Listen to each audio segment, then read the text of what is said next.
We are just over 2 weeks away from the start of the 2022 NTT IndyCar Series season from the streets of St. Petersburg. So how about a virtual warm-up tonight from the Indianapolis Motor Speedway Road Course? Welcome to the INDYCAR Pro Challenge in association with Motorsport Games. Esports tonight.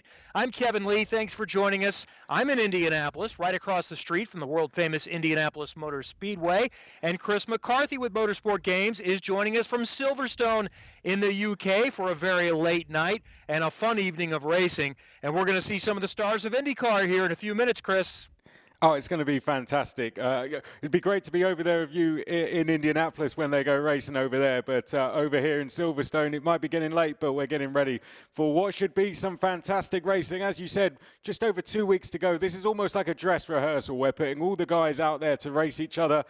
And this is going to be, they're going to want to win this. You know, if you can win this, they're going to go into that season with a lot of confidence. So, yeah, this is going to be... It's going to be very, very hectic racing. It's quick fire racing, and they won't be taking any prisoners out there. And for us as broadcasters and fans, it's a chance to see some drivers in their new homes, new car numbers. We will have some things to the over-under and how many times I refer to the 28 DHL car as Ryan Hunter-Ray is 3, but that's Romain Grosjean this year, and we'll see some new car numbers as well. Maybe not the final liveries, but we'll get a little look at it. 20 cars are going to be participating here today. 20 cars, 20 drivers, 3 that have won at the Indianapolis Motor Speedway Road Course. And Chris, they include a couple from Ganassi. Yeah, well, we got Alex Palou and Marcus Ericsson, Joseph Newgarden and Scott McLaughlin from Team Penske. Scott McLaughlin will definitely be one to watch. Of course, Joseph Newgarden, two-time champion. Pato O'Ward is going to be in the Aaron McLaren SP with Felix. Rosenqvist, one to watch as he races with Team Redline. Then for Andretti Autosport, Colton Herta and Alexander Rossi. Then we have Romain Grosjean in new colours this season, and he has a new teammate in Devlin DeFrancesco. Elio Castro Neves, the 4-time Indy 500 champion, is with us. Simon Pagenaud alongside him, 2016 champion. Then Rinus VeeKay for Ed Carpenter Racing, won at Indianapolis last season. Of course, Connor Daly has gone well round here in the past. And then the AJ Foyt drivers, Dalton Kellett, Carl Kirkwood and Tatiana Calderon, new face to the grid. Christian Lundgaard will be in for Rahul Letterman. Lanigan, a rookie this year, and a new teammate in Jack Harvey, who will be in new colours. Then we have 2 new rookies in Callum Ilott coming over from Formula 2 and David Malukas coming up from the Road to Indy program. Santino Ferrucci and Sage Karam also out there. Sage will definitely be one to watch, Kevin. So just a quick update. In the virtual world, sometimes there are late changes. Sometimes it's equipment issues, maybe partner requirements. So we're not going to see Pato O'Ward. We're not going to see Colton Herta, and we're not going to see Scott McLaughlin. But I think we're going to talk to Scott McLaughlin and Pato O'Ward. That's on the list here live coming up in a little bit. And right now, a chance to hear from the new and reigning NTT IndyCar Series champ from just a little while ago, Alex Palou. So first of all, it means a lot to be an IndyCar champion. It was a dream of mine to be part of IndyCar, and it was another dream to be a champion, but that was like a long dream, you know? So it's super special that we got it that early. I'm only my 2nd year in the US. The good thing is that this year we're starting in February, which it's awesome, and I cannot wait. So I think it's going to be super cool also the way it's set up with 2 heats and 1 main event, let's say, and with mixed grids. I think it's going to be challenging for everybody, and it's just going to be fun. I think it's fun to kick off like that. So I actually get more nervous on virtual stuff than on the real stuff, mainly just because on the real racing, I know everything what goes on, and we have a plan and everything is so prepared, and yeah, you just feel comfortable. It's like, it's my job, right?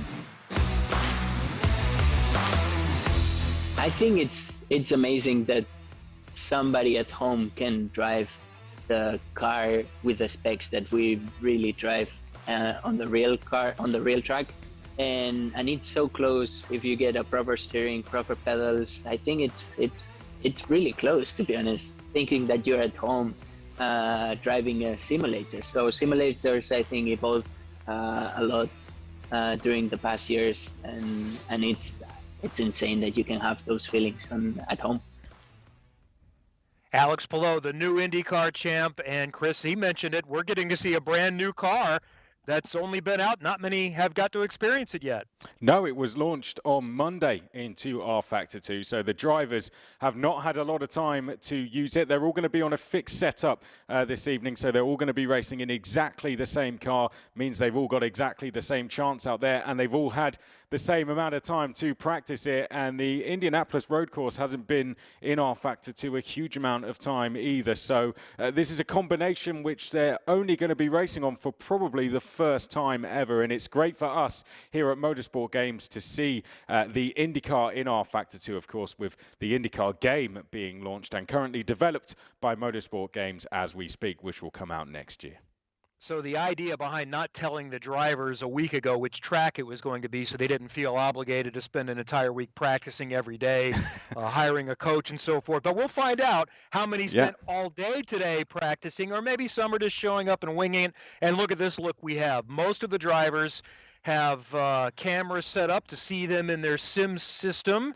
Marcus Ericsson is doing Snapchat or texting or doing something along those lines. A few different drivers also have their own separate streams going. You know, Connor Daly's got Twitch going. Alex Palou has something going. Romain Grosjean is on YouTube. Up at Ball State University, they had an announcement today in a partnership with their esports program. So Christian Lundgaard and Jack Harvey are at the BSU Esports Center.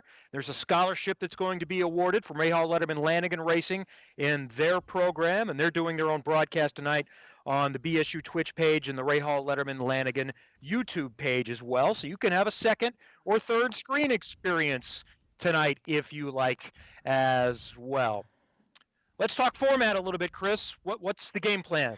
Yeah, well, as I mentioned at the top of the show, you know, quick fire races. We're going to have 3 races coming up for you this evening, 2 heat races, which will set the grid then for the main 20-minute race. Those 2 heat races are going to consist of 10 minutes each. We're going to have the first heat, which is going to be a randomly drawn grid picked out of a hat, essentially.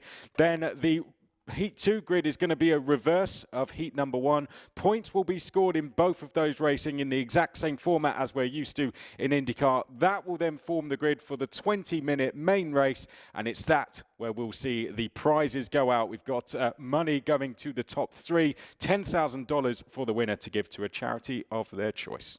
We have nice short attention spans. We'll have quick races tonight. We like that. All right, let's look at what the drivers are facing. Just across the street from me, the world's greatest race course, the Indianapolis Motor Speedway, is our destination. Right in the middle of Indiana in the United States of America.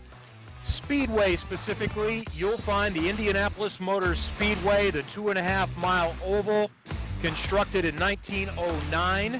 And when Formula One came here in this early portion of the 21st century, a road course throughout the infield. It's just shy of 2.5 miles, 14 turns. There's a golf course you can see there. A few holes are inside the Indianapolis Motor Speedway, 4 to be specific, 14 on the outside beyond the backstretch. So 14 turns, just shy of 2.5 miles, and cars are about ready to go for the first of our heat races here tonight. So it's not like short track racing that fans in the U.S. will be familiar with, Chris, where they split up and it's only a portion of the entire field. This is an all skate. We're going to see all the cars out there, and they're going to have 3 opportunities, basically an average of that. And we're going to get an inverse order in Heat 2, so that's going to be fun with fast guys coming from the back. Yeah, what this means, you've got to be good at overtaking, and you can't wait around. You've got to get your overtaking done quickly. Now, they're all going to be on the same alternate tyres, and they are going to have use of 150 seconds of push to pass, Kevin. So they're all going to be using that as much as possible, but more importantly, they're going to have to make moves very quickly and cleanly as well, Kevin. Cars are rolling. This was a random draw for the way they're starting this heat race, so we'll kind of spot them as we go. And there are a few different liveries out there. There's one of the AJ Foyt racing cars, I think, in the front. So let's Just take a look and eyeball the cars as we roll through. Well, I'll run through how it sits on the timing screen, and that will be our order. So here we go then. Helio Castro-Neves and Carl Kirkwood are going to be on row number 1. A mixture of experience there, Kevin. And then Romain Grosjean will be on row number 2. Marcus Ericsson and Callum Eilert on row number 3. So that order is going to change slightly as we are missing a couple of drivers, Kevin. Santino Ferrucci is running with Dreyer and Reinbold Racing, so you'll get a look at him. They're not showing us what their month of May livery is going to be like. He's going to be running the Indianapolis 500 as a teammate with Sage Karam. Sage in the 24 car. His car is all black, and Santino's is going to have a little more red in it with black as well. Alex Palou has to come from the back. We'll see how he fares back there. I don't think there are passing points like you might see in short track racing, so it's just where you finish and then invert the order for race number 2. Tatiana Calderon, it's great to see her racing in the States. She made her debut in single-seaters back in what was then the Pro Mazda Series a little over a decade ago for Juncos Racing. She was a teammate with Connor Daly. Brilliant. Pace car is off. Yeah, here we go then, Kevin. So, as we said, they've got to have a clean start here because they need a good result here. The points are going to help go towards where they start at the end. But here we go, Kevin. Looks like we are green at Indianapolis. Seems appropriate that the reigning Indianapolis 500 winner leads them to the green. Grosjean in that yellow car looking to sweep around the outside. Grosjean is going to get touched by Castro-Neves. They'll keep it straight. Further back, more problems as a car spinning. That might be Palou that was around with some contact. And Grosjean is going to scoot out in front. Callum Eilert has gotten by Castro-Neves for seconds. Yeah, Palou tumbling down the order. Like we said, they have to start cleanly because they've only got 2 chances here to score points, which will make the grid. Now, I must say as well, damage is on. So getting involved in incidents like that could see you having to come down into the pits if we see a battle going on here for 3rd place. Castro-Neves, who's falling down the order. It's not been a good start to the race. That was a bold move round the outside from Romain Grosjean. A statement of intent that he is here to win this event. As we just see there, I think that was Devlin DiFrancesco slowing down, but we've got a yellow in Sector 2. We saw Jack Harvey in the Hy-Vee Rahal Letterman Lanigan car getting around Castro-Neves. There's the rocket car of Kyle Kirkwood. Looks like Newgarden's been caught up in an incident as well. I think Daly maybe, as they're dropping down the order.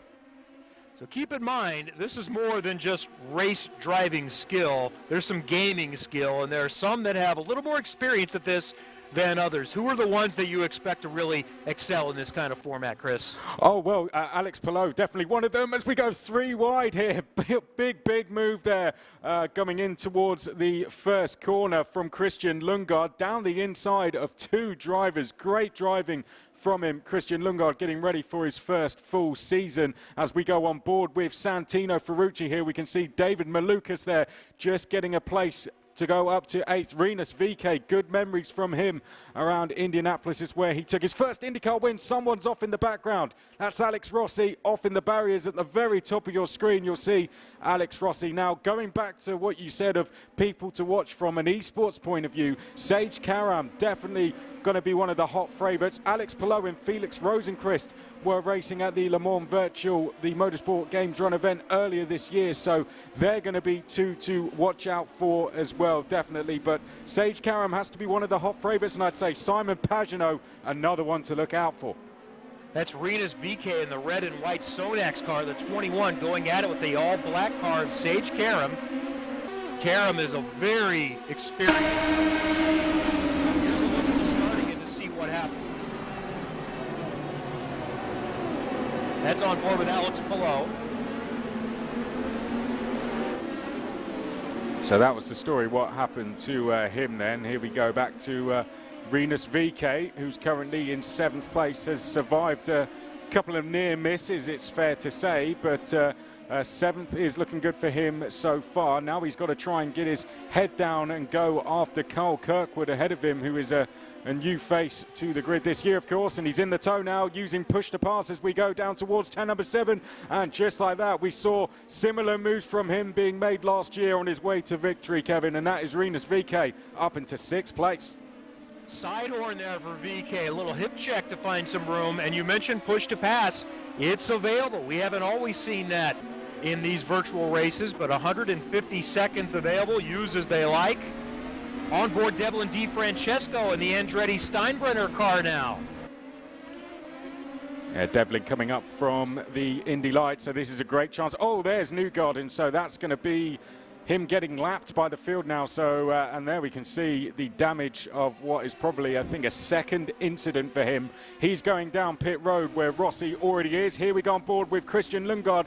This is the fight for third place. There we can see Lundgaard just getting ahead of Jack Harvey, but they're queuing up here behind Devlin DiFrancesco. Trying to close in is Sage Karam as well, as we're side by side. Lundgaard throwing one down the inside there of Devlin DiFrancesco. Oh, contact! DiFrancesco's gone round, and just about surviving there was Christian Lundgaard, but that is an absolute nightmare there, Kevin, for DiFrancesco. It looks like he's been collected as well. So I think we've got more than one car that was involved in that in the aftermath.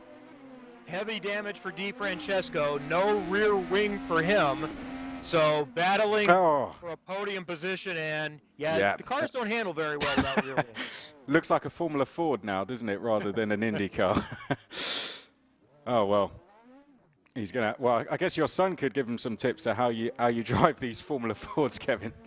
I think they're meant to run without a rear wing a little better than the Indy cars. It does not go well. Meanwhile, taking a look at Jack Harvey, he is running 5th right now. Sage Karam right behind him. Sage Karam's definitely one to watch here. Jack Harvey. And as you said, this is a chance for us to see in new colours, but Sage Karam lining up a move, dives down the inside there of Harvey. There's going to be a bit of contact, and just getting through is Karam. I mean, we expected elbows out, Kevin, but this is, you know, they're really getting their elbows out here. Timed race, 10-minute heat race, so we're beyond halfway through already. Now here's a replay of Lundgaard. So this is what happened with him and DiFrancesco. And it was just DiFrancesco spun on his own. And I think as he's trying to rejoin the circuit, someone's gone straight into the back of him. Now, who was the driver that collected him? Was that Malukas? Because Malukas is in the pit lane. So I think that would make sense. I think he's the other driver that was involved. So everyone from 14th down has been involved in some sort of incident, haven't they? I think Connor Daly's the last of the survivors, if you like, of the field. Yeah, Ferrucci also had to roll into the pit lane. Now, conversely, that means that they're going to start up front in heat number 2. So once you realize that it's not going well, you might as well just go ahead and park, right? Yeah, I think that's it. One thing that's caught my eye is Callum Ilott. He is starting to close that gap, it seems, to Romain Grosjean. Romain Grosjean actually said in an interview that last year he used R-Factor 2 to help him get ready for races. So he's going to be using it even more this year now that IndyCar is in it. But he said the difference it made using R-Factor 2 really helped him get used to the new circuit. So the drivers do use this, and you can see because they are all up to speed very, very quickly. But that's showing that Romain Grosjean clearly has done a little bit of practice here. Some of the other drivers have used it, even if they know the tracks, to, you know, maybe work on a relationship with their engineer, to kind of learn tendencies from other drivers if they're new to this series. Yes, it's a, quote, game, but you still learn a little bit about the aggression and tendencies of drivers from this platform. So that's an opportunity here. And Romain Grosjean appears to be just as good in the gaming world as he is in real life. Remember, Indianapolis Motor Speedway's road course is one of the places where he was so impressive last year. Runner-up back in May, won a pole, almost got his first win in about a decade. So Grosjean's got this place figured out. Yeah, and he's got his own esports team as well, RAG Esports. So Romain Grosjean heavily invested in that. Here we go on board with Jack Harvey. But his team were competing at Le Mans back in January, did very, very well. And he's even got an RAG junior team as well, where he's trying to help some of the younger drivers who are taking esports on as their racing careers come up through the field. So, yeah, Romain Grosjean definitely knows what he's on about when he gets into the esports world. Simon Pagenaud right there now with Meyer Shank racing in one of those pink and black AutoNation Sirius XM cars, is right behind Jack Harvey, who we saw looking up ahead in the red and white Husky Chocolate car from Chip Ganassi Racing with Marcus Ericsson, a two-time winner last year. There's Felix Rosenqvist in the Arrow McLaren SP car, running 6th right now, looking ahead to Sage Karam. Yeah, so two drivers very, very quick when it comes to the virtual world of racing. Everyone's slotted in. We've got a yellow through Sector 1, which quickly comes back in as they make their way now down the start-finish straight, and looking back at the number 7 here, trying to get down the inside. Felix Rosenqvist going past Sage Karam, was definitely on the push to pass there because he was through before he was even in the braking zone. So that is another place made as Sage Karam there gets a little bit loose on the exit of turn number 2, now coming in towards 4. And Sage Karam losing some time. He's got to be careful though, Kevin, because in the background you would have just seen a sneak peek. There is Marcus Ericsson now trying to close in. And they're side by side up ahead as well. I think they're battling side by side for 3rd place, it looked like. Callum Eilert had cut a little bit into the advantage for Romain Grosjean, but seconds are ticking away. One of the Meyer Shank cars just rolled through the grass. I think that was Pagenaud. And there's Grosjean with Andretti Autosport in 2022. Time expiring. Should have 1 lap to go. Are we going to see the checkers? Looks like checkers. Yeah, looks like that's going to be the flag on the race, and it is 50 points in the bag for Romain Grosjean. Perfect start. Callum Eilert will be very pleased to come home in 2nd place. Of course, he's over at Indianapolis. Then Lundgaard in 3rd place, and that is the number 45. That isn't quite going to make it to the line. Jack Harvey, not a good start for him, so he was already down in 12th place. But as you said earlier, Kevin, because Grosjean is 1, it now means he has to go again from the back of the field. But Christian Lundgaard, one of the surprise packages for me there. Rosenqvist 4th, Karam 5th, then Ericsson, Pagenaud, Kirkwood, Kellett, and Daly rounding out your top 10. And there is Romain Grosjean, who finished 2nd last year in both road course races at Indianapolis and now has won in the virtual world. So he's got it figured out pretty well, and this will be fun for us to watch him starting from the back in heat race number 2 and see how many he can get. How many do you think he can get?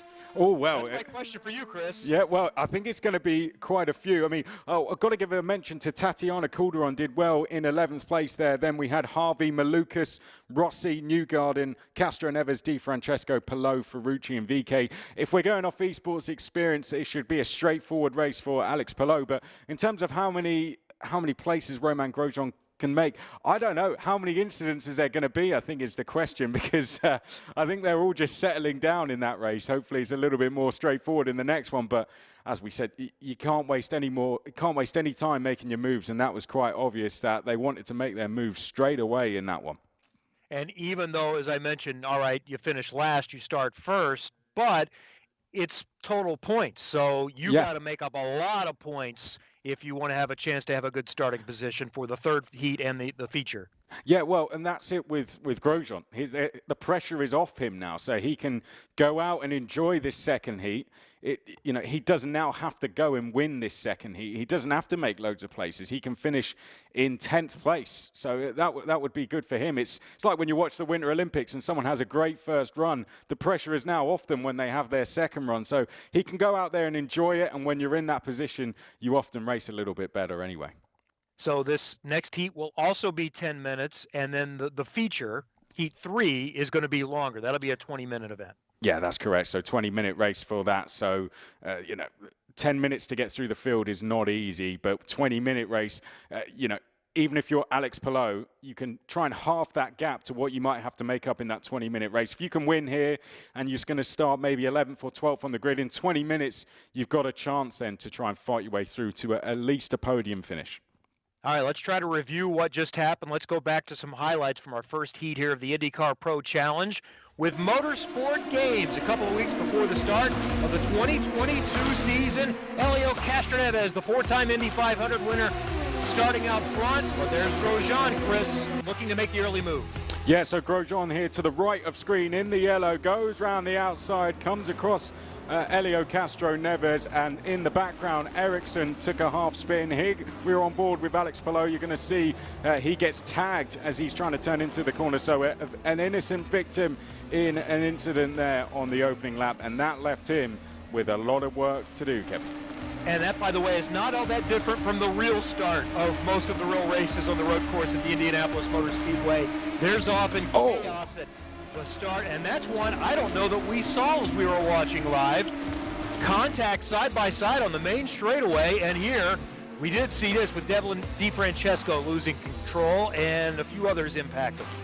Yeah, going straight into the back of him there was David Malukas, and he had to come down in the pit road. One of many drivers who had to do that. But further up the field here we can see, just going through the chicane and up towards turn number 7, we saw a lot of moves going on down here, Kevin. Was some great racing throughout, even though we did have some incidents along the way. That's turn 7 and 8. Heading back towards the oval portion, back on the main straightaway. We saw this look from Felix Rosenqvist, making a move to the inside of Sage Karam. And that was a spin. That's where Jack Harvey went, and went for, well, a spin and a roll at the same time. And that was Jack Harvey on the last lap, losing control, and then out front it was across the line for Romain Grosjean to take a comfortable win ahead of Callum Ilott. Okay, we'll get a look at the final results coming up in just a moment. You know, another point I wanted to mention too, we've talked about learning new tracks is an advantage that you can do if you're a real race car driver and maybe getting to know the tendencies of other drivers. I think it also simulates pressure that a racing driver has, because unfortunately there's not enough testing, so it's kind of the next best thing, because these drivers do take this seriously and not only want to win, but they want to not impact other people's races too. Well, you'll see from the setup, the rigs that they have, it's all you're doing is taking away the physical car. You know, they've got the exact same setup as they would inside the car pretty much, and that means that they can simulate the races. You know, these R-Factor 2 is so advanced. Even Fernando Alonso was saying that even he uses it to get ready for races as well and to learn new circuits. So it's so advanced. It's a great way to for drivers to get out there and get as many laps in as possible. You can do 10 laps in the US and then 10 laps in the UK within 20 minutes of time. So it's really great for that, and I think we're going to see more of that as well when the IndyCar game comes out next year. So Romain Grosjean wins heat race number 1 and scores the max 50 points. The scoring is based on essentially points for a regular IndyCar race, and that's how the final lineup is going to be determined all the way through. And here is how they finished up. So make note of this as far as point scoring is concerned, as we get a good look at the pagoda at the Indianapolis Motor Speedway. And the finish of heat race number 1, Callum Ilott did 3 races to finish 2021 full-time this year with Juncos Hollander Racing. So a couple of rookies up there on the podium. There are 6 of them this season, all in this race here today, Chris. As you said, yeah, so just outside of the top 10, I was making a note of the results there. So Grosjean rounded out the top 5, then it was Karam, Pagenaud, Ferrucci, Ericsson, Daly. Here you can see the rest of the field, and it's those down the back. Elio Castro Neves, Joseph Newgarden, DiFrancesco, Palou, Ferrucci, VK. Those are the ones that have a lot of work to do, and that's going to leave quite a fierce fight at the front of the field in heat number 2. There's all going to be drivers there that will want nothing other than a victory. So, yeah, the fight between the guys that we saw in trouble in the first race is essentially now going to be the fight for the lead and the win in heat number 2. And it's only going to be 10 minutes again. So, yeah, this is going to be a cracking race. And the great thing about virtual racing, it doesn't take as long to get them all ready to go as it does in real racing. So it'll start shortly. Keep in mind, it's not just pride and bragging rights on the line. $10,000 to a charity of choice for the winner. I think it's $8,000 for second place, $5,000 for third place, and then we're going to have a random participation trophy of $2,500 coming up for someone else that does not finish on the podium. So that's what's at stake. And this next event, basically averaging the two, is going to give us our starting lineup for the feature race. Yeah, and that's where the prizes, as you said, are going to be awarded. So, yeah, this is going to be great. The drivers just giving themselves a little bit of a breather now and going through the motions before we're going to see them then back out on track for heat number 2, Kevin. So am I hearing we have someone that we can talk to now? Was that what I was getting information on? So I think we have... Scott McLaughlin. Is that right? Scott McLaughlin, are you with us? Yes, guys. How you going? Hey, how are you? Good. Sorry I couldn't make it. Yeah, I know you've taken this seriously, and you're very good in the gaming world. Unfortunately, sometimes technical issues get in the way. So glad to see that you're able to join us here to chat for a little bit. How ready are you to get the real season started in a couple of weeks? Oh man, I'm hanging out. Absolutely hanging out. It's going to Florida soon, and then testing on Monday, obviously, and then St. Pete not far away on the 27th. So everyone's obviously pretty excited for that, and I was actually really excited to get this going and race tonight, especially for charity and stuff. But I had a little hardware issue on my end, so something I've got to work out for when the INDYCAR game comes out in real time. But yeah, awesome show you guys putting on, and sorry I couldn't make it again. Didn't you win one of the virtual races a couple of years ago before you had even come to INDYCAR? Come on, Kevin. I won 2, and I won. I won at the Brickyard. No, I'm joking. But no, it was. I did win 2. I'm not joking about that. But we had a lot of fun. I met a lot of the drivers through this. A lot of good banter, and it almost made me feel welcome to the IndyCar world within the fans and within the driving group. It's a great way of getting everyone together. That's why I love gaming so much. I game a lot with my friends, whether it's shooting games and hanging out or soccer games and football or whatever. I play whatever I can just to hang out and have some fun. We're excited about the new Motorsport games platform for PCs that'll be available in 23. So that's kind of for all of us. But tell us, as a real racing driver, how you use virtual racing to help you prepare.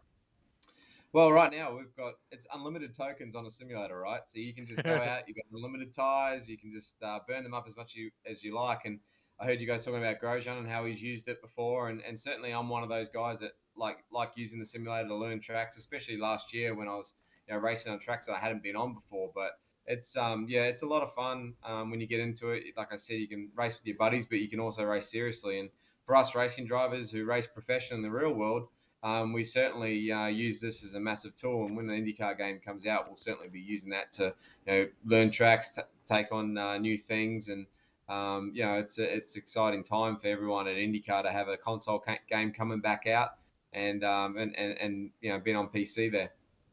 So Grosjean won this heat race. He got a good start from the front row. Handicap this next one a little bit. Who do you think the best gamers are of the real world IndyCar racers? Oh, I think, your Sage Karams, your Alex Palou. I think Alex will be a shoe-in to win this one. He got spun at the start, but he was coming back through pretty well. I was watching his Twitch, actually, so he's always a good Twitch streamer. But yeah, I'm sure I'll back my teammate in Joseph. He doesn't do this much, but the two-time champion can pull something out of his hat, I'm sure. Where's Will Power? He got a good excuse to miss this. Will did pretty well last time around. No one sometimes knows where Will goes, so yeah, I don't know where he is.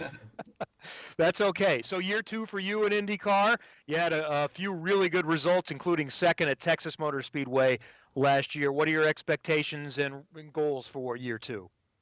Yeah, I just got to take it as it comes. I'm really excited and comfortable with my surroundings and where I'm at with the team and IndyCar itself. Knowing what to expect is a huge benefit going to your second year. So for me, I've said it a number of times, I just want to qualify better, and I feel like my race pace is there or thereabouts. Just need to qualify better and give myself a bit more of a shot on Sunday afternoon. So, I feel really good. I'm loving IndyCar. I'm loving the cars. I'm learning every time I drive them. But just want to, use what I've put to practice, over the off season, and been training really hard, really ready for the second year, and especially the month of May, come Indy 500 time. It's IndyCar is an exciting place to be at the moment, and I'm excited to be a part of it. Scott McLaughlin in number 3 Chevy for Team Penske, Pennzoil colors much of the year. Thank you for spending some time with us. We'll see you at the real racetrack in St. Pete coming up in a couple of weeks.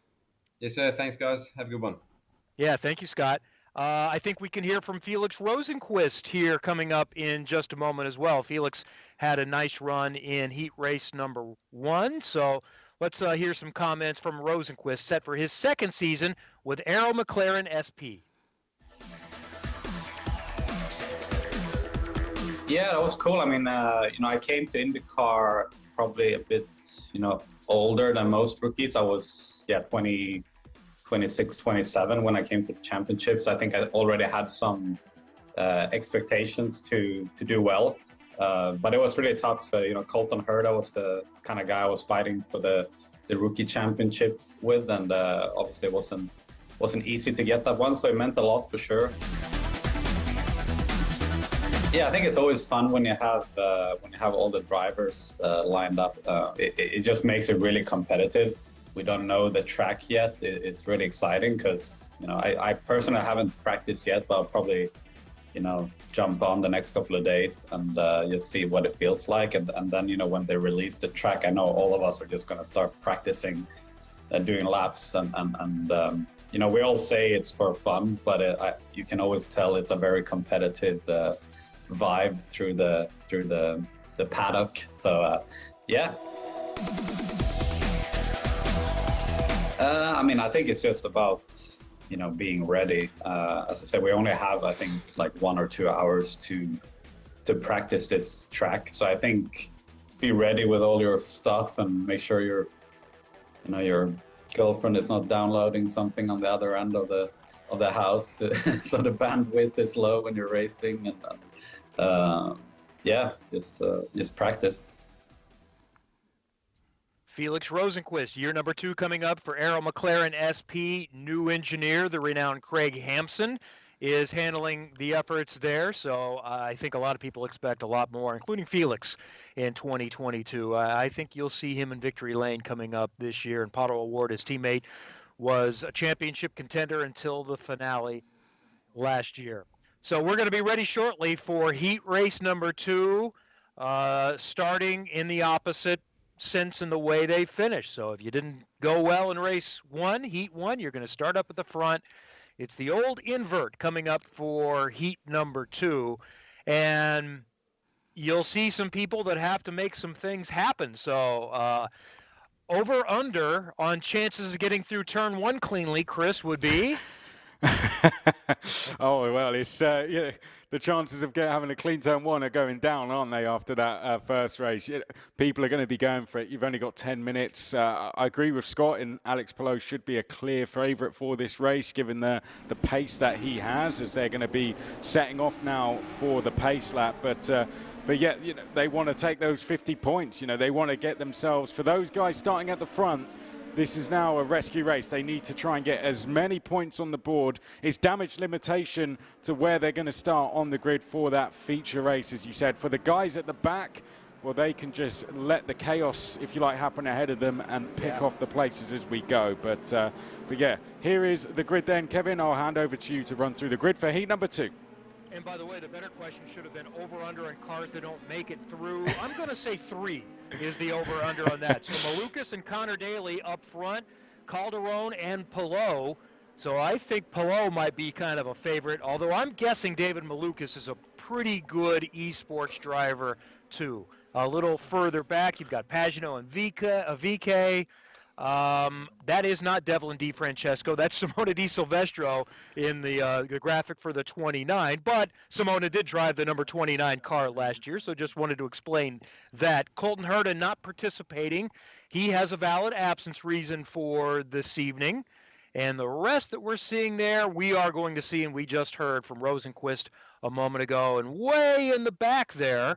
So Grosjean does not start at the very back. According to this, starts at the back. So we'll sort them as we go and get ready to see the pace car pull off. They're at the south end of the speedway right now.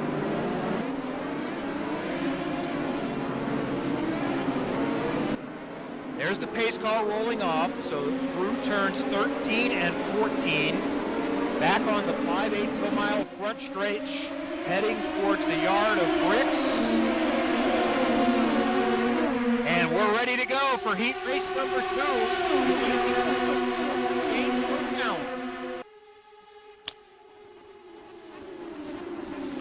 And Palou does jump to the front. That blue NTT data car is going to be able to get to the point, and everyone made it through, at least through turn 1, but not 2 and 3. Yep, another incident there at the start, but all clean at the front for Alex Palou now as he leads us onto the back straight. There we can see Di Francesco didn't take the start, by the way. We're not sure why, but he's not going to start or take part in this race. Rinus VK was the driver that hit trouble. I think Dalton Kellett also caught up in some incidents as well. It seems Felix Rosenqvist is up into 8th place. We've got Elio Castro Neves. He's moved up a few, so he's had a safe start, but it's Dalton Kellett and Rinus VK who have hit the major dramas at the start of this one. And at the head of the field is Alex Palou leading, or is it? Here comes Christian Lundgaard round the outside at the left-hander. He's going to have the inside now. Oh, we've got an instant towards the back. That's Castro Neves. Oh dear, that's the number 77 caught up there of Callum Ilott. Someone going straight into the side of him as well there, Kevin. So almost being helped back round, but it's all going off at the back of the field. At the front, we have a new leader in Christian Lundgaard, and Sage Karam has just gone through into 2nd place. And Ilott finished in the podium in the first heat race, so he just needed a decent result. We'll see if he has any damage. Mistake there from Lundgaard. Mistake from Lundgaard. He's lost the lead. Here's a replay of what happened further back. So that was Grosjean who was hit into, and then he went into Castro Neves and to Ilott. Ilott rejoins the field and into the path of one of the drivers going back round, which might have been Kirkwood, I think, but that caught out another driver, unfortunately. But Sage Karam now leads at the front. And by the way, we have an update on Devlin Di Francesco. He had an equipment issue. It crashed before the formation lap. So Devlin didn't quit. It just simply wasn't working for him. So that's like real world racing. Sometimes the car doesn't start or you have an electrical problem. So essentially an electrical issue for Devlin Di Francesco. So he's going to have to start at the back if he can get that squared away in time for the feature. By the way, so for a lot of these drivers, I think, Chris, this is probably the first time they've had a chance to maybe run in the R-Factor platform, and certainly with this car, as you mentioned, it was just unveiled a week ago. Yep, it was just unveiled on Monday, and they only found out that they were driving this track last night, so they've had 1 day of practice. Just to go back to that incident we saw, Tatiana Calderon is now out of the race, so I think she was the driver that made contact with Ilott. Sadly, after an 11th place in race 1, Tatiana is out of this one. But yes, they haven't had a huge amount of time to practice. Sage Karam, though, he doesn't need a lot of time, Kevin. He's very, very good peddler when it comes to virtual racing. And Alex Palou there, he knows his way round the virtual world. He is in 4th place so far. David Malukas, I have to say, really impressive from him to be up in 3rd place. He's going along very well. So while I was looking at some information, I don't know if we saw what happened to Grosjean or not. He had worked his way up to mid-pack, but now I see he's in pit lane. So Grosjean is going to go from a win in Heat 1 to at the back. So he's going to start around mid-pack for race number 2. And he had some issues on pit lane, couldn't find reverse. That was an instant there with Rossi, wasn't it? Coming round onto the straight there. He's fighting away with Ilott and Harvey. Him and Harvey making contact, and Rossi's gone straight into the back of Callum Ilott. Ilott's going to run wide. Jack Harvey making the move on him in the process. We've got Rossi to the left of screen in the pink and blue there. Now, finally losing that place to Jack Harvey. But those two, Kevin, making contacts coming onto the start-finish straight. And then that led to more. And there we go. Rossi's gone. Rossi out into the gravel. So there was clearly even more contact with Jack Harvey. It's a good job they're in their own rigs, in their own places, because with how those incidents went down, if they were coming into the pits afterwards, they might have been having words with each other. That was maybe a little bit of aggression, maybe not, and sometimes the car is just damaged and you lose a little bit of control. On board with Rossi now, trying to salvage something. And that's still, is that Eilot up in front of him who just made contact with a little while ago? That's Dalton Kellett, yeah. So Dalton Kellett, who was one of the drivers, caught up in the first lap, and Dalton Kellett runs wide, and Rossi says thank you very much. He's going to go through and pick up 12th place. This is Romain Grosjean, who was in an incident towards the end of the lap, someone going straight into the back of him. But with all those incidents, Kevin, he's now back up to 15th place. He is a couple of laps down, having come through the pit lane, but he's going to still make up a few points. So he's going to rescue a few points. This is looking good, I have to say, for Sage Karam, though, because he was 5th in Heat 1, and he's currently leading Heat 2. Lundgaard is still right there, though. This one is far from over. Lundgaard, new to IndyCar. His debut last year was at this track, at the Indianapolis Motor Speedway, and he wowed everyone, qualifying 4th. Joseph Newgarden trying to make a move a little further back in the pack. Newgarden working on Connor Daly for 7th. Now this is a fight for pole position, because Lundgaard, here we go, they're down the inside. Newgarden, as you said, about to make this move, and he's going to make it now. Heads down the inside there of Connor Daly. Connor Daly holds him off for the time being, but here we go back to the battle for pole position. Whoever finishes ahead of these two should be the car which starts on pole, but David Malukas is trying to get involved there. You can see Sage Karam looking like he's just going for a Sunday drive, but he's going to get it a little bit out of shape into turn 1 there, and Lundgaard gets a bit closer. We've got a good battle going on in the background as well, Kevin, for 4th between Rosenqvist and Palou. They are right on each other's tails. And Malukas was challenging Lundgaard for a moment for 2nd as they make their way over the curbs of turn 6 down Holman Boulevard. Malukas to the inside for the left-hander coming up. Who was the last to break? They go side by side through turn 7. They'll touch. And Malukas around the outside gets the spot for 2nd. Great driving from Christian Lundgaard, and now look in the background, we can see more positions being lost, shall I say, for Lundgaard. Great driving that from David Malukas to get up to 2nd, but Rosenqvist is now going to go down the inside of Christian Lundgaard coming in towards turn number 12, and that is a change for 3rd place. Palou also going with him as well, and Rosenqvist and Palou are battling away for 3rd place now as well. So Lundgaard all the way down into 5th, and he's got 1 second behind him, Santino Ferrucci. So Palou on Lundgaard there in the blue car. Lundgaard trying to come back to the inside. He was there Palou somewhere. Still has the position. Yep, but Palou hangs on to it. That's his onboard. And now looking back to Lundgaard. I love the shots that we get from the virtual world. Just like the real world.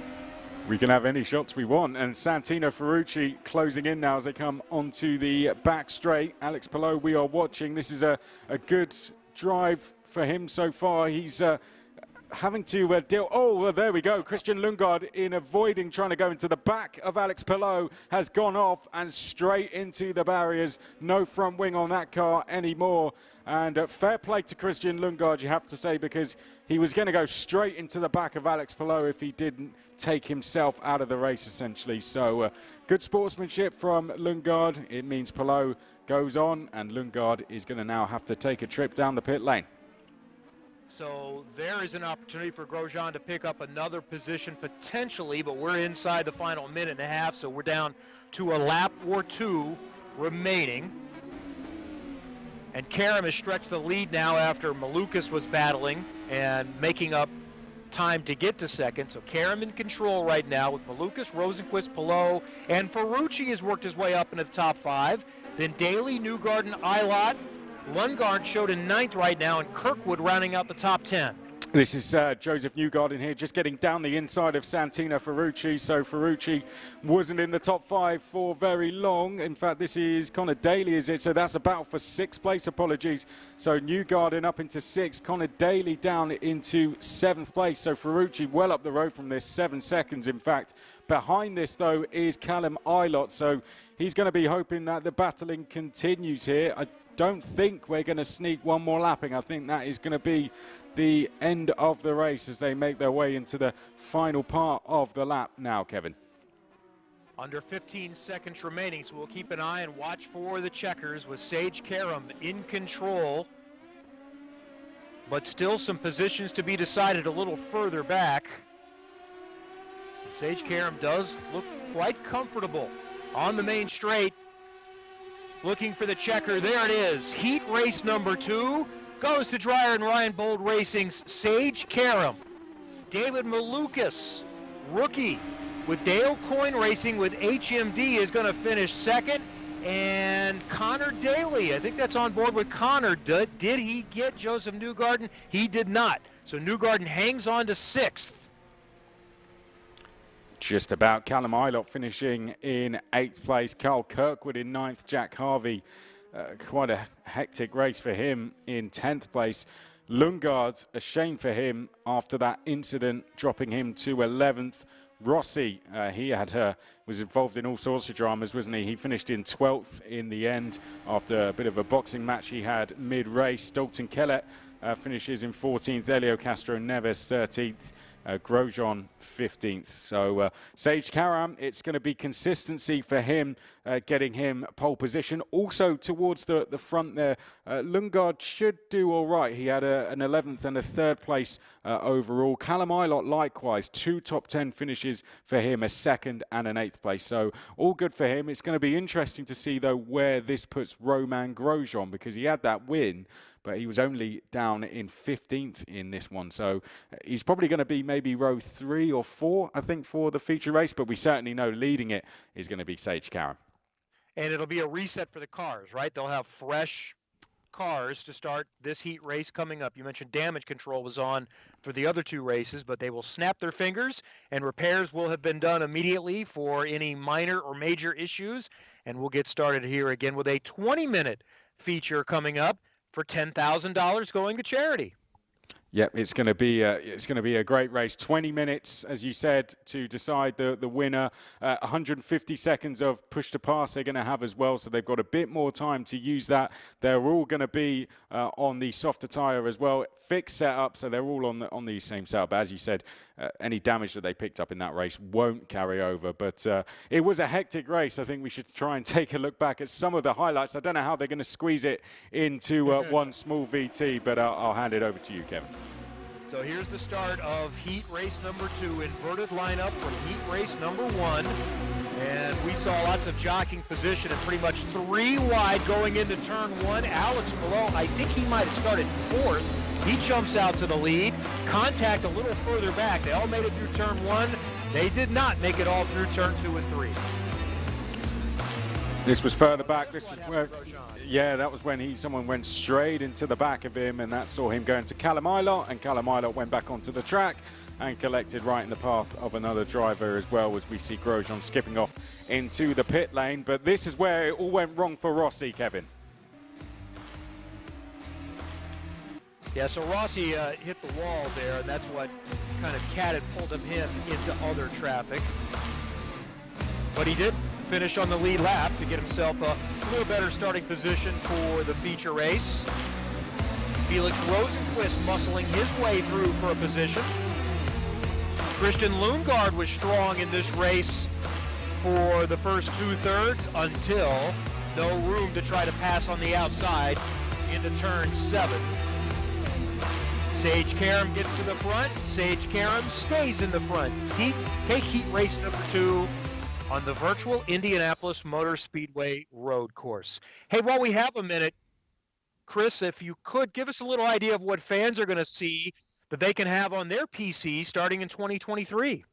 Yeah, well, the IndyCar game, you know, the development cycle has already started over here at Motorsport Games. The new IndyCar game, which will be available on PC and console as well, is going to be coming out next year. And this car, the new IndyCar being introduced into rFactor 2 only this week, is just a sign of the work that is already being put in to the IndyCar game, which is going to come out next year. That's why we have IndyCar and Motorsport Games in partnership bringing you this fantastic event, and I'm sure there'll be many more once the IndyCar game comes out. But if you have a console of piece, if you have a PlayStation, an Xbox, something like that, or a PC, you will be able to buy the IndyCar game and drive all your favorite circuits in your favorite car. But things are going along very well, and for all updates, just follow at IndyCar Game on Twitter and Instagram, and all updates will be posted on from now all the way up until the release of the game.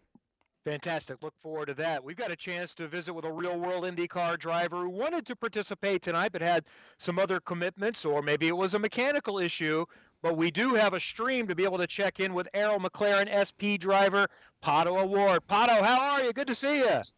Hey guys, man, I'm bummed I'm not able to be there tonight. Well, I'm here watching, but I wish I was driving. I had a technical difficulties and still am with my simulator, with my pedals. For some reason, my only pedal working is my brake, and that's no good. The throttle is not working, and sadly I need the throttle in order to go fast.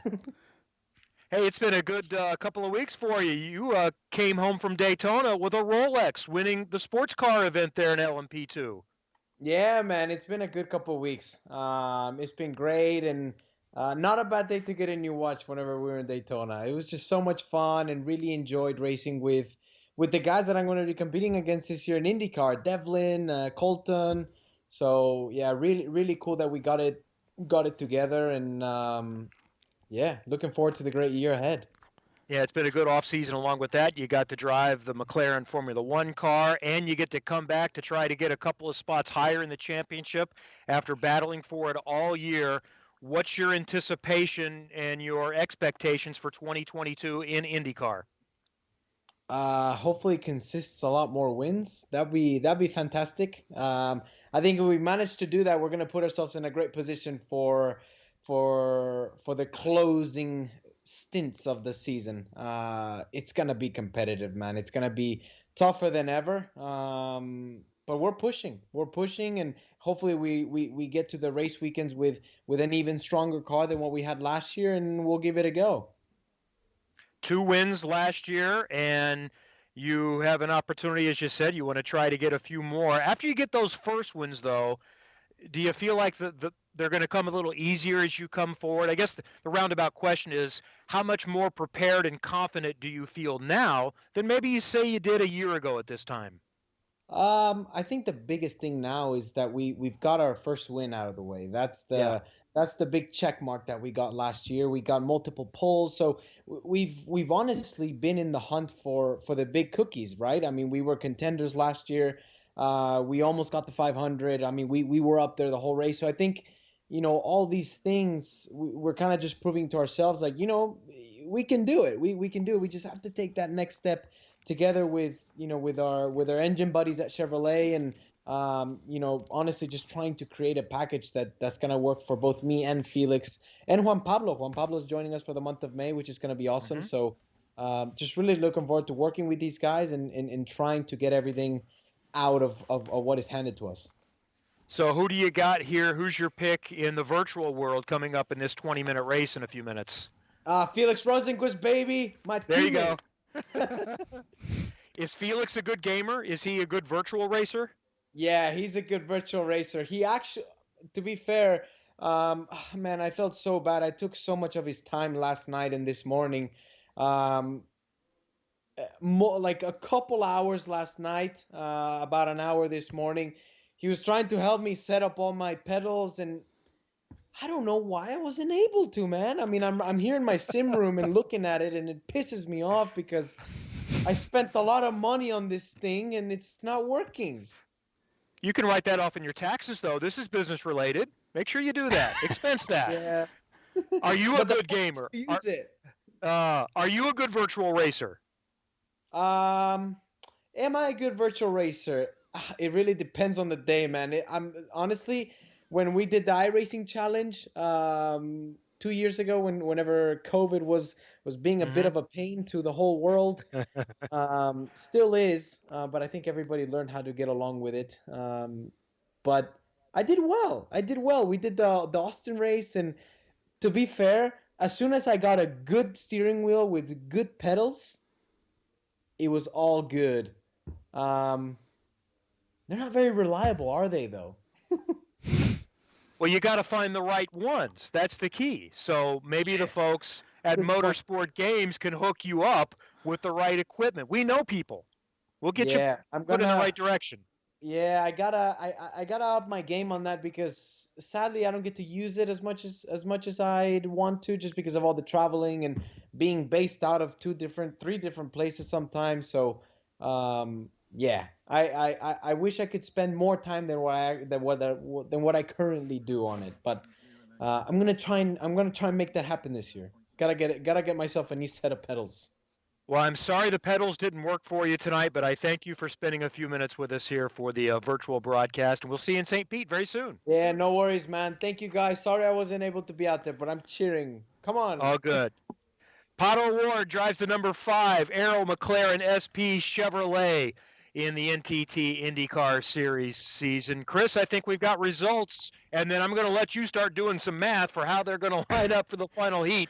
But this is how they finished heat race number 2. Yes, it is. So Sage Karam, David Malukas, Felix Rosenqvist, your top 3. Pato cheering for him. Alex Palou, 4th. Then Ferrucci, Newgarden, Daly, Eilert, Kirkwood, and Jack Harvey rounding out the top 10. Then behind that, we had Christian Lundgaard, who had an off. Alex Rossi, who had a couple of those. Castro Neves was in trouble at the start of the race. He finished 13th. Then Colette, Grosjean after an incident for him as well. Then Pagano, Ericsson, Calderon, Di Francesco, and VK, the bottom 5 drivers there, all retiring from the race. And that, of course, gives us our overall standings. As we mentioned, when he crossed the line to win Heat 2, Sage Karam will start from pole position with Felix Rosenqvist alongside him on row 1. Row 2 for the final race will be Grosjean and Eilert. Then Malukas and Pagano, Lundgaard and Daly, Kirkwood and Palou down in a surprising 10th place for him. So Grosjean, it didn't affect him too much. That win in Heat 1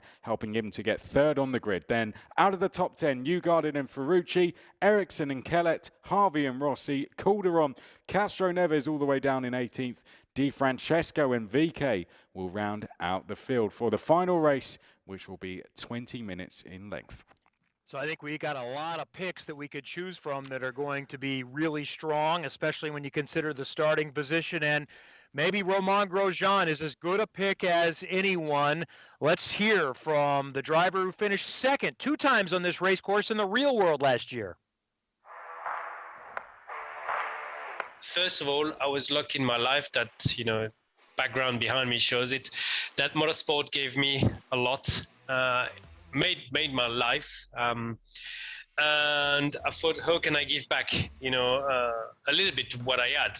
What I could do is through an esports team, allow people to live from their passion, esports. So we're really trying to push, the boundaries, seeing how with the constructor we can get involved and be part of all the big championship.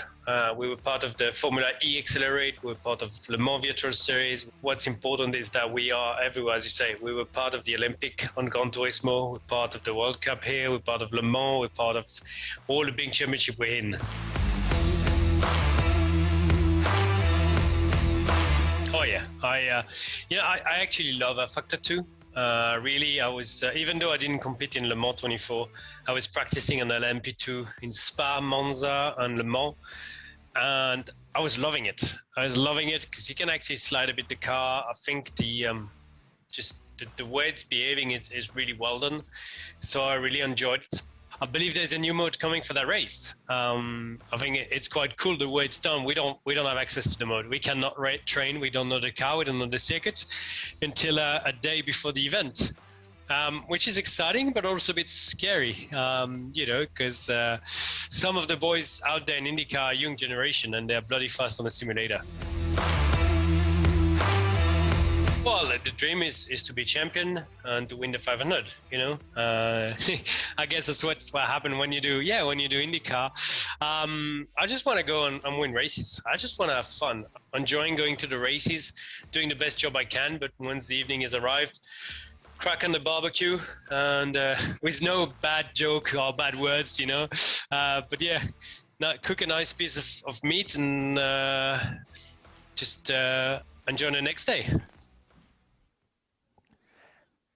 Chris, Romain Grosjean was not just one of the great stories in the NTT IndyCar series. He was one of the great worldwide motorsport stories, from the way 2020 ended for him to the way 2021 went. Yeah, you know, he's been a great role model to several drivers. You know, he's been a driver that many of us can look up to, and not just racing drivers, but all of us, whatever we're doing in life. You know, Romain Grosjean came so close to losing everything, and he came back from that.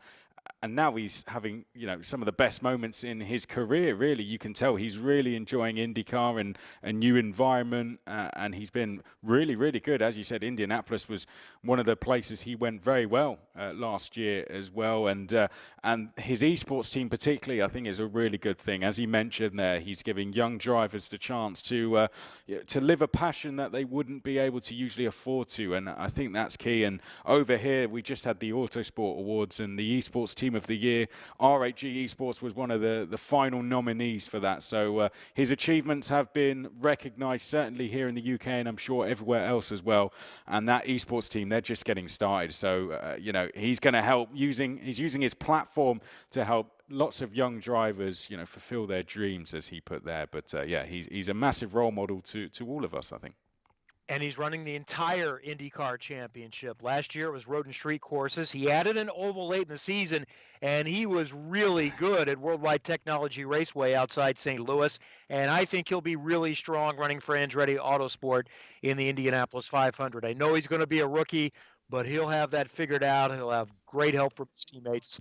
So he is going to be someone to watch. And so many great stories in 2022. And let's remind you how it's going to go. As mentioned, just over 2 weeks away from starting the 2022 season with the Firestone Grand Prix, the streets of St. Petersburg in Florida, last weekend in February. This is the earliest IndyCar has started in quite a while. So it'll start in February, and then a little time off before they head to Texas, coming up in March, in a really interesting weekend with 12 hours of Sebring the same weekend as the Oval at Texas Motor Speedway the next day. And there are at least a couple of drivers that are trying to do both of those. So here is a look at the 2022 schedule.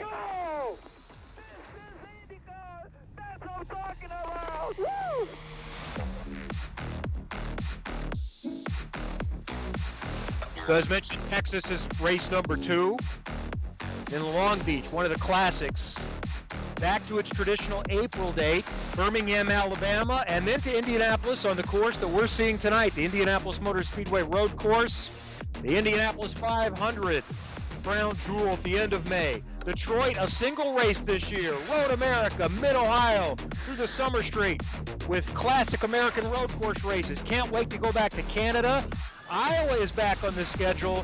We loved what we saw in Nashville last year, and the rest of the schedule you see rolling through, and a champion crowned at WeatherTech Raceway, Laguna Seca, for the Astor Cup.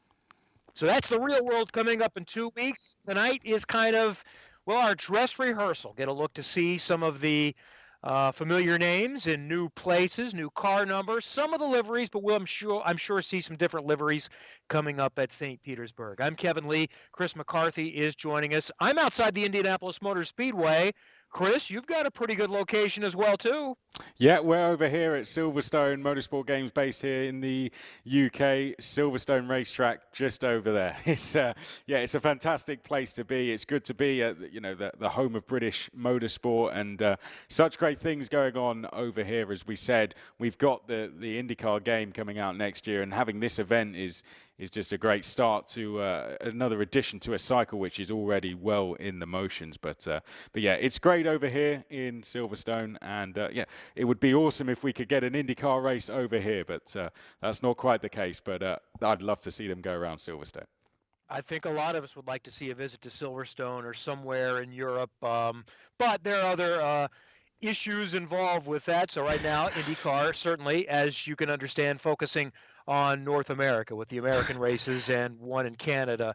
So just like the real world, sometimes there are delays. Maybe it's to replace or repair safer barrier, or you've got some oil on the track. Well, it happens in the virtual world too. So they're sorting out, I think, timing and scoring to get the lineups and going through points. Luckily, Chris, you and I are not in charge of the math.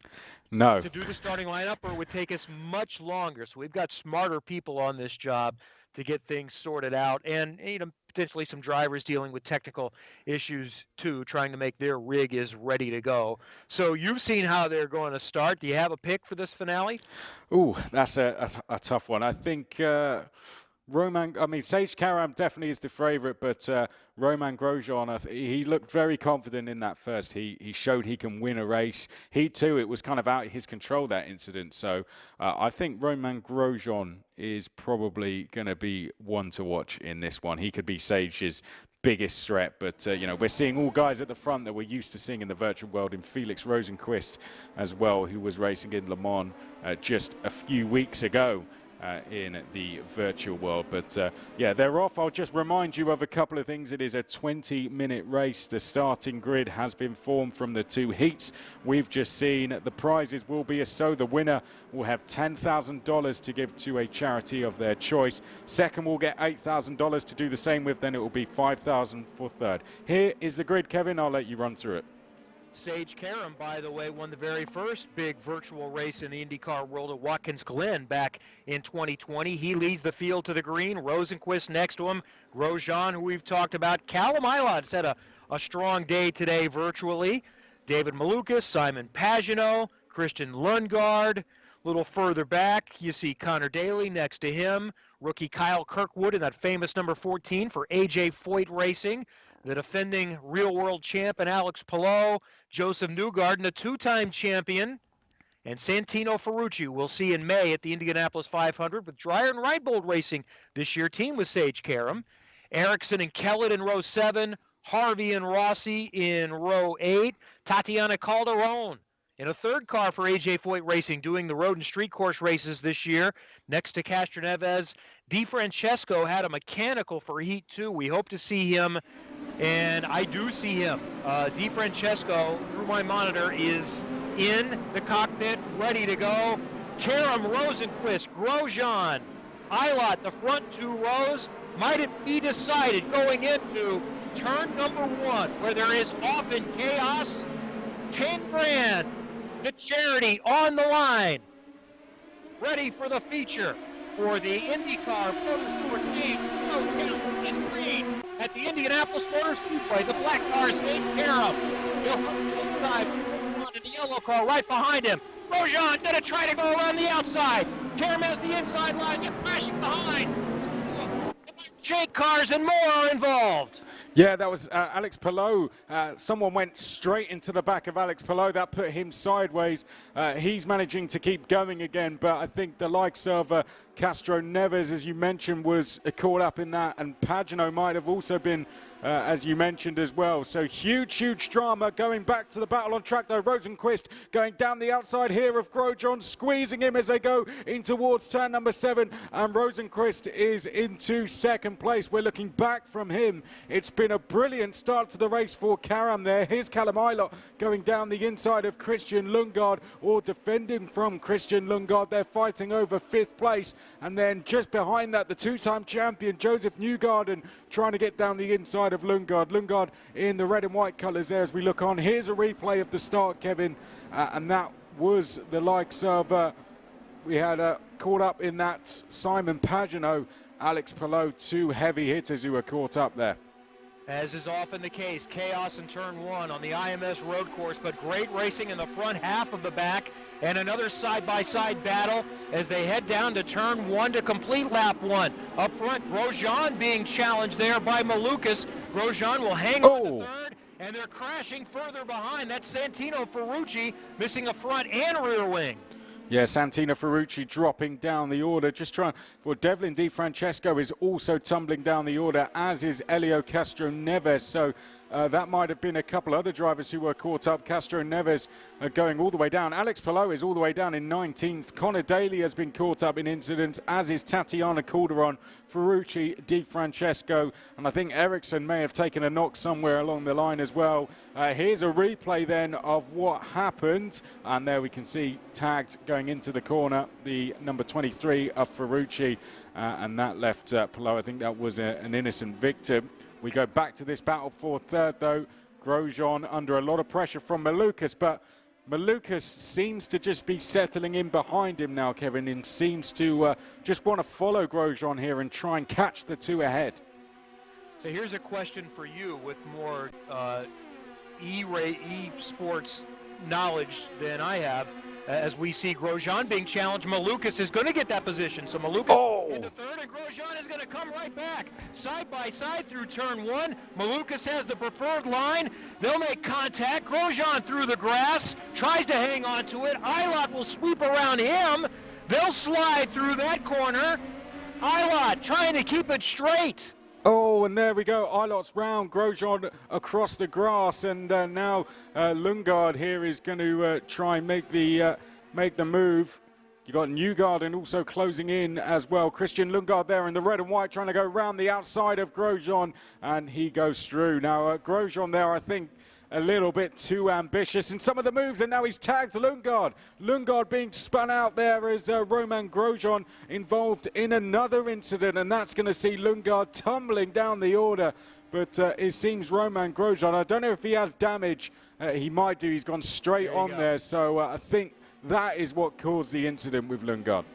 Yeah, I assumed he was wounded, and that wasn't malicious, I wouldn't believe. He just couldn't stop the car. He lost downforce and couldn't stop the car, so he punted him.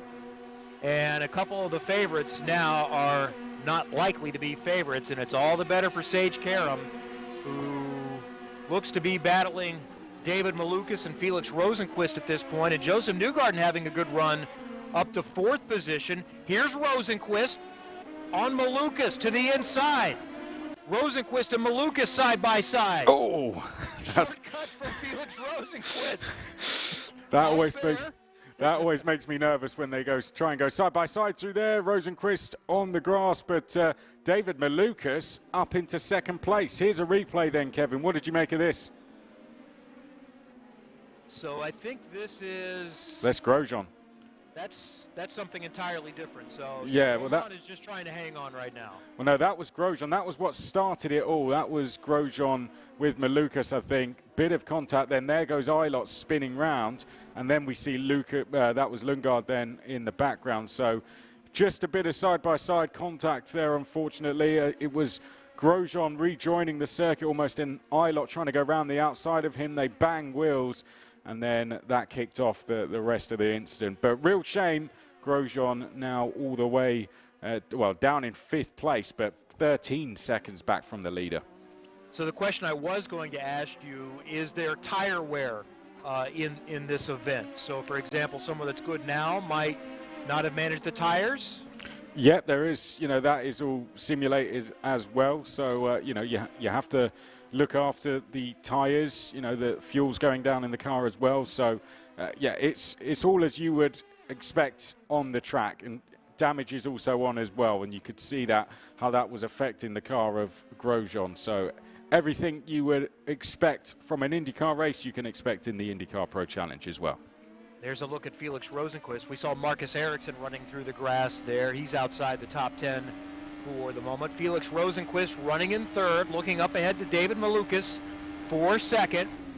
All three of these drivers with Karam in front in the money right now. $10,000 to the winner, $8,000 to second, $5,000 to third, to the charity of the driver's choice, and a lottery for participation for $2,500 also available. Let's see if Joseph Newgarden is going to have anything for Rosenqvist. 6 seconds or so behind him right now, running in fourth.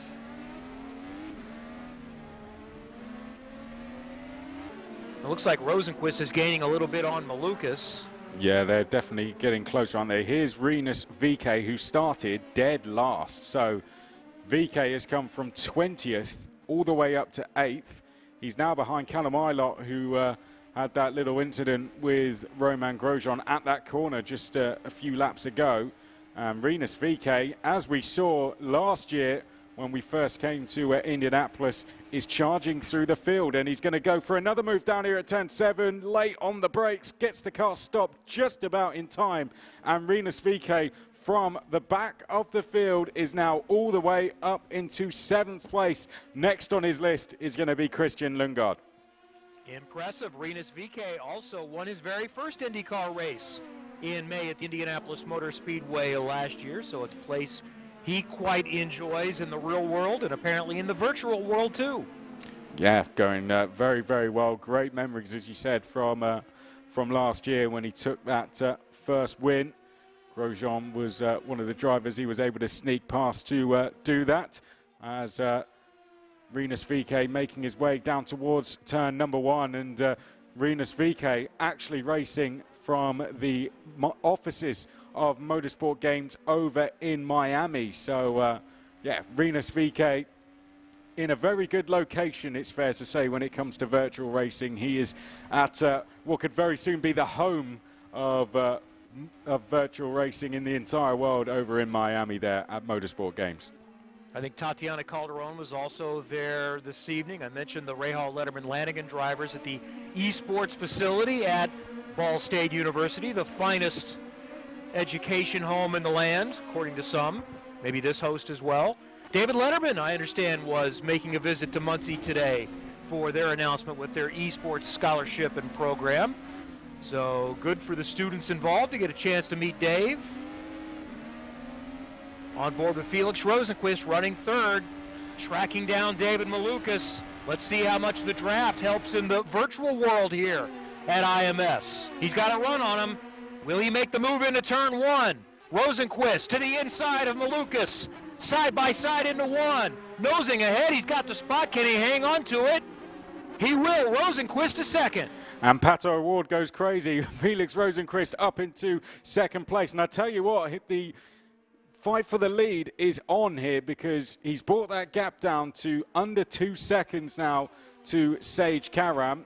Considering he just made a move, the gap now sits just shy of 2 seconds. It was around 1.3, 1.4 before that. So Rosenqvist has got a genuine chance to win this race. Half the race has not even been complete yet. We are just over 10 minutes away from the checkered flag. In 20 seconds, we will be at exactly half race distance. So a gap of 1.2 seconds is very slim in a 10-minute distance. Here we go back to Christian Lundgaard, who is closing back in on Romain Grosjean, who seems to have settled down now. Grosjean back into 4th place, so he's made a place since we've been away from him. That would have been on Lundgaard. Lundgaard now has Newgarden behind him, just under a second away. So these three all fighting away with each other for 4th place. And Grosjean took a real ride through the grass with a lot of contact, so pretty impressive that he's able to maintain position and maybe get back in the mix a little bit with potentially some damage in that car. On board with Lundgaard, looking ahead to the DHL Andretti Honda. Joseph Newgarden 6th behind him, trying to make up some ground. So here we go onto the back straight. This is your fight for the lead. Rosenqvist, the chase has been complete, and he's on the push to pass now as he makes his way down towards turn number 7, and Felix Rosenqvist has taken the lead of the race here. Brilliant stuff from Felix Rosenqvist. He's charged down Sage Karam, and he is now at the head of the field in the Arrow McLaren SP.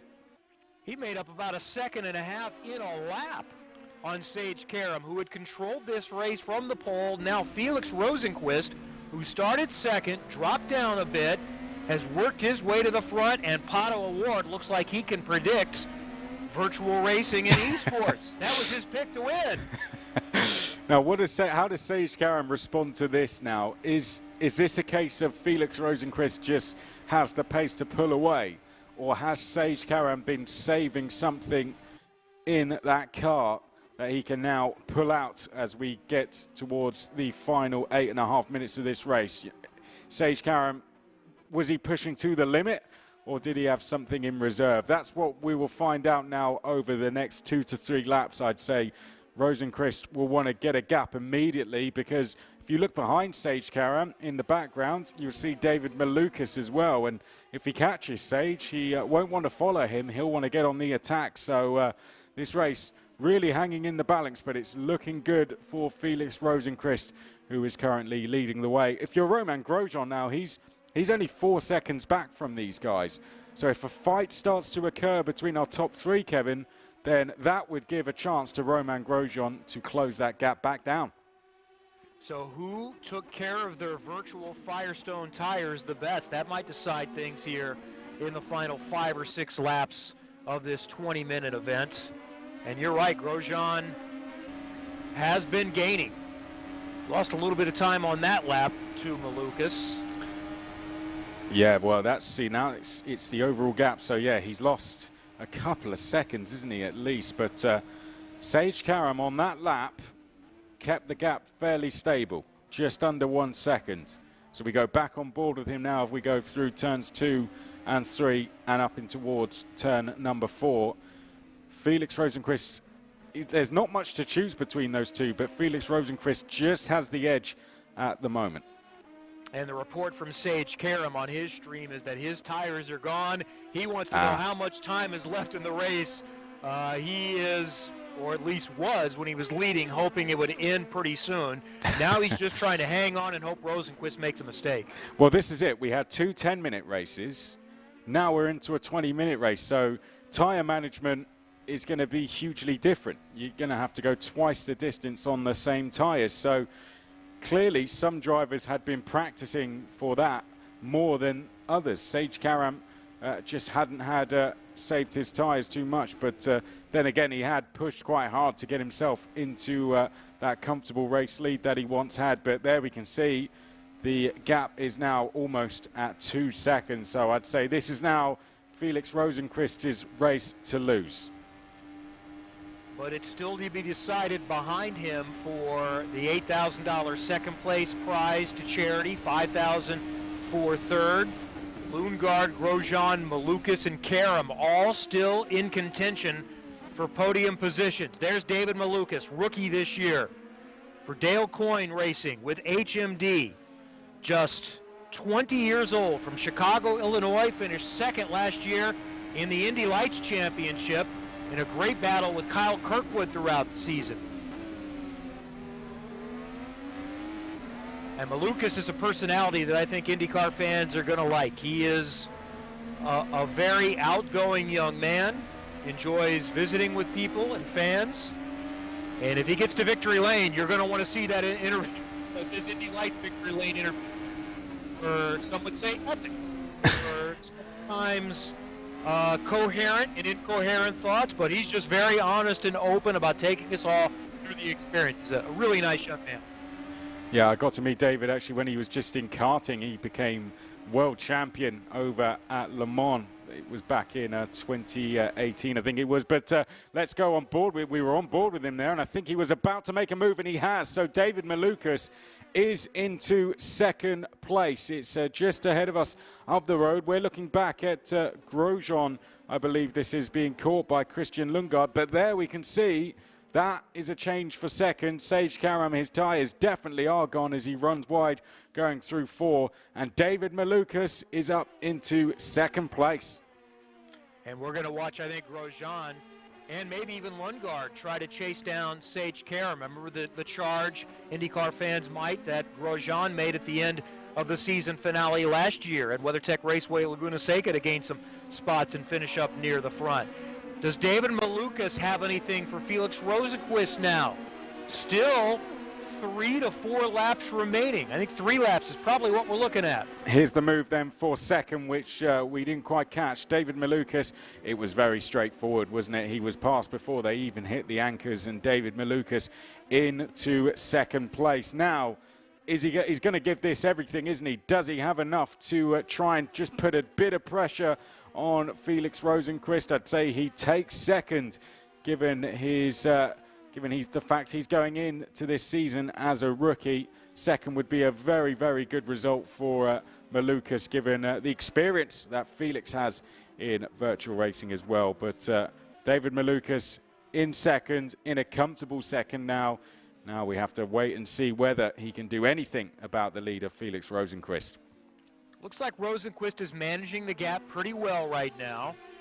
Malukas seems safe from Karam, who continues to fall back, and there's still quite a ways for Grosjean to go to be able to catch Karam, and not many laps left at this point. Grosjean's bigger challenge might be holding off Christian Lundgaard. Any other battles a little further back in the field? Maybe Pagenaud and Kirkwood for 9th. would be one to keep an eye on. And a few others have gotten early retirements to join us on YouTube for the rest of the broadcast. So welcome to all of you who were able to eject a bit early tonight. Yeah, unfortunately, Santino, Elio, Alex, and Alex Rossi, as you said, sadly not being able to take part. Here is Tatiana Calderon over in Miami as well at the Motorsport Games offices. Great to see Tatiana, who's going to be on the grid this year, just having a little bit of a moment there, and already finding out what tyre wear is like in IndyCar. Where did that car come from in the background? One car went missing and then seemed to find the track again. But Tatiana Calderon, they're just getting used to, Kevin, what tyre wear is like in IndyCar. That is one of the biggest challenges, and they are simulating the alternates, the red sidewall Firestones. And for new drivers, it's one thing to understand the primaries. They get a lot of practice time on the primaries, but they don't see the alternates very often. They are limited in supply. You get them for one practice session, then you have a couple of sets for qualifying and in the race again. So that's the toughest learning curve for rookies, is to get used to them and to understand and trust the extra grip that you get with the softer compound. Onboard Calderon looking up ahead to DeFrancesco, a little further back on the field. We might be down to the final lap, getting close here in the 20-minute feature for the IndyCar Motorsports Games Pro Challenge from the virtual Indianapolis Motor Speedway road course. Yeah, this is going to be the final lap then for Felix Rosenqvist as he comes through turn one. He's putting a little bit of a moment there for Felix. Doesn't need to take risks anymore, but he is in a comfortable lead of over 3 seconds. He's driven an absolutely superb race. It's been consistency has been the key for him this evening. He's kept himself out of trouble, and then he's had the pace to go and take advantage and go and take the win. He's nearly 5 seconds clear. I think just up at the top of picture, Grosjean is just trying to hold off Christian Lundgaard. That's probably the only real big fight that we've got inside the top 10. VK is trying to get one more place as well. He seems to be closing in on Callum Ilott. But Kevin, just a few corners left now for Felix Rosenqvist. Felix Rosenqvist has won in the real world in IndyCar at Road America. A couple of more second-place finishes as well, looking to jumpstart 2022 with some momentum in the virtual world. A good look at Felix Rosenqvist. Back on the main straightaway at the Indianapolis Motor Speedway, and Felix Rosenqvist takes the IndyCar Motorsports Games Pro Challenge and wins $10,000 for charity. Absolutely. Rosenqvist over Malukas. Karam hangs on to third. Grosjean and Lundgaard round out the top five. Absolutely brilliant driving there for Felix Rosenqvist. And as you said, he gets that $10,000 for charity. Malukas gets $8,000. Karam gets $5,000 as well. Ty has just got the better of him in that one. Grosjean will be disappointed with fourth. I think Lundgaard will be happy with that fifth. Newgarden sixth. Callum Ilott involved in, of course, had that small coming together with Grosjean. That put him in seventh. But Rinus VK, how about that from dead last up to 8th place. Really impressive from him. Pagenaud didn't quite go his way after that incident at the start. Ericsson was caught up in that incident as well. Then we had Harvey, Calderon, Kellett, Kirkwood, Daly, DeFrancesco, Ferrucci, Castro, Neves, Palou, and Rossi. And in the virtual world, sometimes you can see drivers on their cool-down laps do it a little bit differently than they do in the real world. So you can hit the escape button, or you can just launch yourself, and we saw a little bit of that. Well, that was fun. That was fun. That was a good warm-up for the real season coming up in a couple of weeks. Yeah, what did you make of the virtual racing overall? Of course, we always see you at trackside at IndyCar. How was it to see the drivers racing each other in the virtual world in what was a bit of a pre-season friendly for St. Pete? There are a lot of elements. If you just look in, you wouldn't know the difference, that it is not a real world race, and that's what's really cool about it, and it helps make the winter and the off season go a little bit faster. So I think it's a nice warm up for the season. We've had a lot of testing, but there's no televised access for testing. We see a few things on social media. So this was good. We've had a chance to hear from some of the drivers tonight. I think we'll hear from our winner, Felix, coming up in a little bit. So I enjoyed it, and I have greatly enjoyed you kind of steering me through. I have just a little bit of knowledge of the virtual world, but not very much. Oh, well, it's one of those things. I think particularly when the IndyCar game comes out, it's going to be great for everyone to get their heads around. But yeah, I think we'll, first of all, before we hear from our winner, we'll take a look back at some of the best moments from that race. It was a great 20-minute race, and it started with the run down towards turn number 1, Kevin. Sage Karam had the point to begin this race. That's Rosenqvist in the orange and blue car on the outside. The yellow car, Grosjean, took a peek to the outside. Karam hung on to it, but then the expected chaos from behind, and it took out a few contenders. Rosenqvist making his way through, getting past Grosjean after losing a spot early. Good battles in the pack, and eventually back at the point. And there was some misfortune a little bit further in the pack at times, too. Contact sent Santino Ferrucci around. Took out another one. Ended their virtual race. Grosjean and Malukas going at it here. And Grosjean goes dirt tracking. And then I think is going to take Callum Ilott with him here that we'll see again. Ilott also was squirrely, so actually you might want to reverse that reference. It looked like Ilott's the one that got out of sorts there that took Grosjean with him.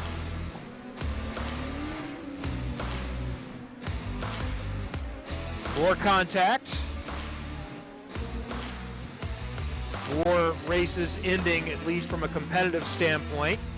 You mentioned Rinus VeeKay going from the back to beyond the mid-pack, getting another spot here on Callum Ilott.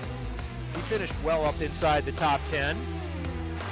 Rosenqvist, this was for the lead into turn 7, around the outside of Sage Karam. Karam couldn't hang on to the virtual Firestones. Malukas eventually got Karam for second.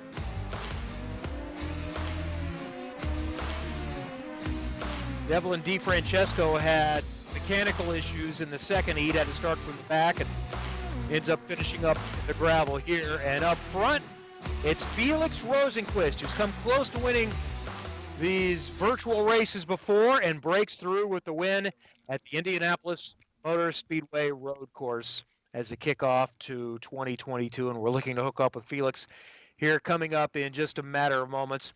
So you mentioned the game that's coming out in 2023, and the reality of that is it's going to be a little bit easier to navigate for the people that aren't serious hardcore gamers. We love the other platforms that are out there right now, but let's face it, if you don't have a lot of time, and sometimes you have to put the hardware on your computer to make it work, this is going to be a lot more user-friendly and invite more people to participate, from what I understand. Yeah, it's going to be, the difference is, R Factor 2 is only PC, so you need a PC and a good setup to operate it. But IndyCar game coming out in 2023, it's going to be available as well as on PC, on console as well, and that's going to be the big difference. If you have a PlayStation or an Xbox, then you can go and buy it and play it with a controller. So that's the big difference for it, and it's going to be great. It's going to be so accessible for everyone to play. You don't need to spend loads of money on a rig to be able to play it. You can just buy the game at the price it sells for in the shop, and away you go with your console. So I think that's going to be, the best part. It's the accessibility of the game. And it's going to be coming out next year. The development cycle is already underway, hence why we've got the IndyCar now in R Factor 2, which came out on Monday. And we have a dedicated social media channel at IndyCar Game on Twitter and Instagram for all your updates on the development of the game. Will there be a quick reset button for me? Yes, pause. Yes. Yes, there certainly will. So you can dig yourself out of the barriers however many times. So, yeah, there will definitely be one of those. And are you not racing real people, so I don't have to feel bad about crashing other people? Well, the game I'm racing? I imagine you'll have it. I imagine you'll have the choice. I imagine you'll be able to play it online as well as AI. So we could have a race, but then you can also play it against play it against your favorite drivers as well, the likes of Pato O'Ward, Felix Rosenqvist, you mentioned it. The IndyCar drivers are going to be in the game as well, so you can race against all your favorite drivers and with your buddies online as well. Okay, so I think we're trying to hook up with Felix Rosenqvist shortly, so we'll stand by for that and see. And I think he is with us. Felix, hey, there you are. How are you? Congratulations. Hey, thanks. That was fun. It is fun. It's not winning in the real world like you've done before, but what's the satisfaction of when you guys race, you know, you're giving it your all? Oh, man. I think, you know, it's always that kind of vibe between the drivers when we have these things. And I think we all say that we don't take it seriously, but I definitely did today. I think I spent the last, 5-6 hours in the simulator. So obviously you want to do well. So, it pays off the time you put in. But yeah, it was fun. I mean, it's always kind of nice in this part of the season to get a little action going, between the same names that you will be fighting during the real season, and just a little bit of take the rust away a little bit from all the months from the off season. So I appreciate you admitting that you practiced today. How many others do you think spent a lot of time on this today? And maybe who spent no time?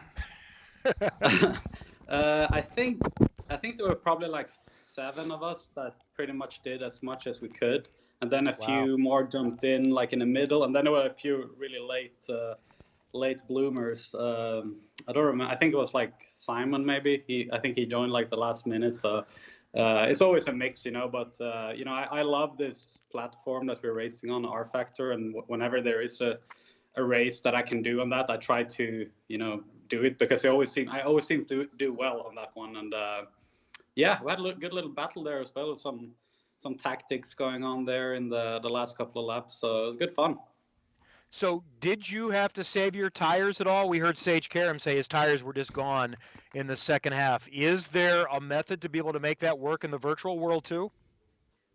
For sure. I mean, I think it's pretty similar. You just kind of have to not slip the tires too much, and take it a little bit easy in the beginning of the race. And I thought I had it all pretty set up nicely, but then I had like a little glitch or freeze going on, and so I basically jumped back like half a mile on track, and that's when I lost David Malukas. So then all of a sudden I was down in P3. I was like, oh, now I have a lot of ground to make up to get Sage, but I think the tire saving kind of paid off, and it was pretty easy from that point to just get past and do my thing. But good fun, good little strategy and tactics going on.